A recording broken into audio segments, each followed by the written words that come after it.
Olá, meu amigo, minha amiga. Estamos iniciando mais uma semana aqui no nosso Portal do José, com esse nosso primeiro encontro de segunda-feira, que já amanheceu trepidante nos meios de comunicação, nas redes sociais de uma maneira geral, em função de mais uma etapa, de mais uma operação da Polícia Federal, que hoje chegou ao endereço de uma mansão de um dos Bolsonaros, né? No caso aí, o Carlos Bolsonaro, um vereador que tem um patrimônio absolutamente incompatível com a atividade que exerce, mas isso está absolutamente dentro desse panorama do bolsonarismo na política aqui no nosso país. Ontem também foi feita uma live do clã Bolsonaro, uma live que foi muito assistida e certamente ainda continuará a ser durante a semana, porque a rede bolsonarista ela é muito grande, isso é inegável.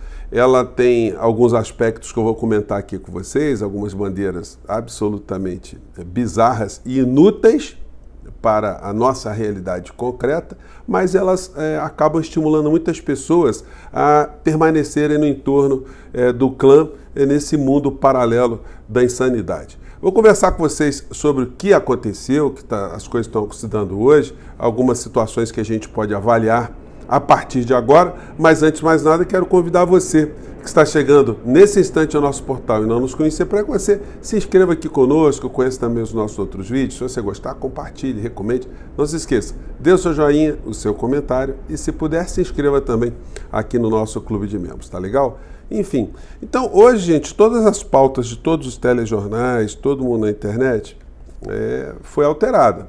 Todas as pautas agora estão cuidando de analisar os desdobramentos dessa fase de mais uma operação da Polícia Federal. A matéria diz: Carlos Bolsonaro é alvo de operação da Polícia Federal que investiga espionagem ilegal pela ABIN. Na última quinta, o chefe da agência de inteligência no governo Bolsonaro, Alexandre Ramagem, teve 6 celulares e 2 notebooks apreendidos. O filho de Bolsonaro não se pronunciou até a última atualização dessa reportagem. Bom, fato é o seguinte, o clã Bolsonaro não tem ninguém trouxa no meio dessa história. Todos os indícios, todos os rastros de crimes que eles cometeram, eles tentaram apagar. A operação da Polícia Federal de hoje certamente pode pegar uma coisa aqui, outra acolá, mas mais do que apresentar alguma coisa concretamente, essa operação está mostrando que a Polícia Federal, a Procuradoria-Geral da República e o Supremo Tribunal Federal estão dispostos a irem até o fim na apuração de responsabilidades de pessoas independentes do vínculo que tenham com a figura do inelegível. Então, esse é o recado. Bom, sobre aspectos concretos, evidentemente uma operação dessa não acontece porque o delegado da Polícia Federal acordou e falou: quer saber do negócio? Eu vou lá investigar o Carlos Bolsonaro. Não, as coisas não funcionam assim. No mundo bolsonarista funciona, né? Para eles deve ter acontecido isso. O Alexandre de Moraes acordou e mandou: vai lá na casa do Bolsonaro, do Carluxo, só para incomodar. E as coisas não funcionam assim. Nós estamos diante de investigações que se desdobraram durante meses. Essas investigações apontam uma série de conexões. As conexões são apresentadas para o Procurador-Geral da República, que pede para o Supremo Tribunal Federal a autorização para exercitar algumas diligências ou não.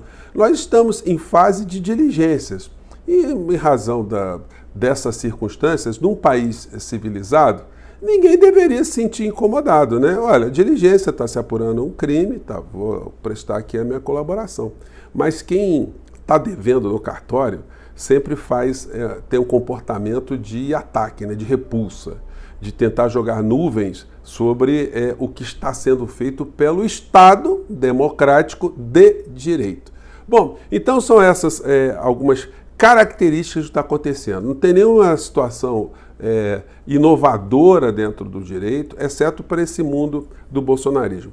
E isso se choca, tudo que está acontecendo hoje, com o que eles fizeram ontem na live, que teve uma audiência muito grande, e essa live ela também nos chama a atenção, acende uma luz de alerta para a não comunicação da esquerda, sobretudo a não comunicação do governo federal, a não comunicação do principal líder dos movimentos progressistas da República Brasileira, que é o presidente da República. Nós já comentamos aqui diversas vezes que as lives do presidente da República são super necessárias, enquanto formador de opinião, enquanto politizador, que as lives que estavam acontecendo de manhã cedo estavam no horário ruim, um formato ruim, estavam sendo menos assistidas do que os nossos programas, por exemplo. Isso é inconcebível. O pessoal da comunicação está estudando formas de se reverter esse tipo de situação. Mas isso tem que ser para ontem, né? E nós aqui vamos continuar a cobrar e vamos tentar colaborar na medida das nossas possibilidades para que isso se reverta, né? Enfim, e isso então serviu como um alerta muito grande para todos nós, principalmente para as forças progressistas aqui no nosso país, as forças que precisam politizar e reverter o mal que foi feito por uma parcela tão grande da sociedade brasileira, com o envenenamento que foi jogado durante esses últimos anos. Bom, então ontem na live do Clã teve o aspecto comercial, porque assim como várias instituições, né, que misturam religião com política, sempre tem ali uma convocação para você dar a sua contribuição financeira. E aí eles não titubearam, né? Chegaram ali e mandaram, olha, se inscreva aqui no nosso curso de formação conservadora. R$300, né? Então vocês imaginam, uma live que teve, até o momento que estou falando com vocês, mais de 1,5 milhão de pessoas que assistiram, né? E aí tem muita gente também que não é bolsonarista que assiste para ver também o que está acontecendo, né? Bom, então, durante a live, onde algumas pessoas percebem assim, um certo nervosismo do Carlos Bolsonaro, e até porque poderiam estar sabendo que alguma coisa iria acontecer, porque, deixa eu tirar aqui a figura aqui do fundo, né? Porque algumas pessoas já estavam antevendo que, diante da publicação anterior do Bolsonaro, de que alguma coisa de muito grave aconteceria ao longo das próximas semanas, enfim, isso era um indício que eles estavam sabendo que alguma coisa aconteceria.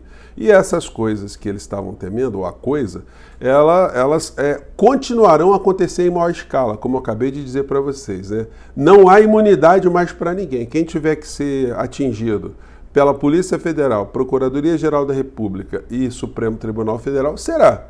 Então, os crimes que ficaram para trás, esses são de muito mais temeridade para o clã Bolsonaro do que essa busca e apreensão que foi feita lá na casa do Carluxo, né? Bom, mas voltando aqui ao nosso papo anterior, né? Então teve aqui o decálogo do Partido Liberal. Isso aí, além do caça-níquel, né? Eles estão tentando organizar a extrema-direita aqui no nosso país em cima de algumas bandeiras. Mas tem algumas incongruências, né? Incongruências totais, né? Porque o que nós teremos agora para o ano desse ano, agora de 2024, são eleições nos municípios para prefeitos e vereadores. E essas pautas que foram apresentadas aqui pelo Clã na noite de ontem, elas são absolutamente inúteis para um vereador e para um prefeito. Por exemplo, se dizer que vai, as 10 bandeiras, né, defender a nossa Constituição. Eu grifaria aí a nossa Constituição, né? Quer dizer, eles pretendem defender a Constituição que eles enxergam, a Constituição do bolsonarismo, né? Não é a Constituição do Brasil. A Constituição do Brasil todo mundo tem que respeitar, não tem nenhuma divergência, só que eles têm uma interpretação particular da nossa Constituição. Então é essa interpretação particular e paralela que não vale absolutamente nada, que vale aquela que é interpretada pelas cortes aqui no nosso país, pelo Poder Judiciário, pelas instituições, pela sociedade, né, majoritariamente, enfim. Defender a família. Defender a família é um negócio complicado para o bolsonarismo, né? É uma pessoa que, no quesito família, tem uma vida absolutamente errante, uma vida que oscila separações com períodos de solteirice, onde ele fazia declarações que usava dinheiro da Câmara, desculpem, abre aspas, para comer gente. Então, esse é o homem de família, um homem que você não vê com a família. Até porque ele teria uma dificuldade muito grande de fazer essa reunião, né, dessa gente toda. A esposa 01, a esposa 02, a esposa 03, os filhos da esposa 01, quadro 02, quadro 03, enfim. É um negócio que fica complicado, né? Ele falar com tanta propriedade de defesa de família, né?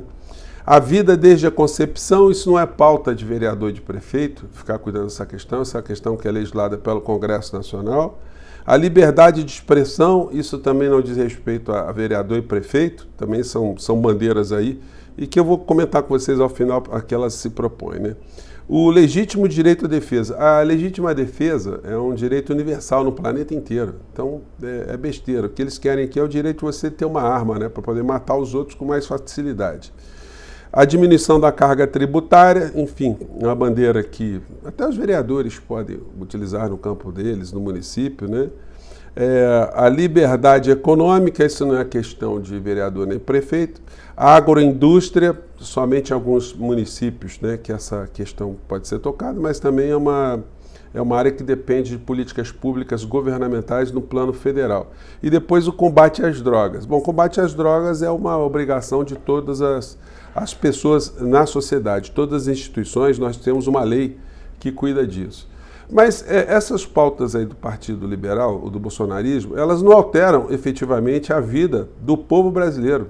Elas não falam em educação, saúde, saneamento básico, cultura, transportes, habitação, meio ambiente. E eu poderia ficar elencando aqui coisas principais que tocam a nossa vida. Emprego, melhoria de salário, melhoria de condições de empregabilidade, um melhor padrão econômico da sociedade, enfim, essas questões todas não são tocadas, elas passam longe.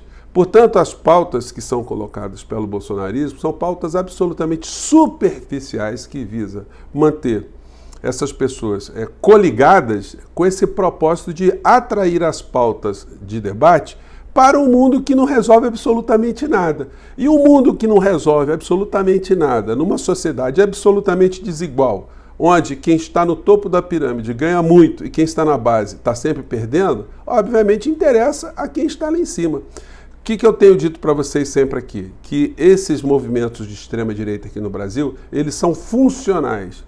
Eles se prestam exatamente a esse papel. Enganar uma parcela da sociedade que fica ali tomada por essas pautas morais, essas pautas que não alteram nossa realidade econômica, sobretudo, e aí, enfim, a gente mantém o status quo, a desigualdade, a neo-escravidão aqui no nosso país, como ela sempre tem se mantido ao longo de tantas décadas ou séculos, né? Gente, eu vou ficando por aqui, mais tarde a gente vai avaliar mais desdobramentos, hoje a gente vai ter muito assunto aí, né? E a gente volta mais tarde, tá bom? Um grande abraço, até o nosso próximo encontro. Tchau!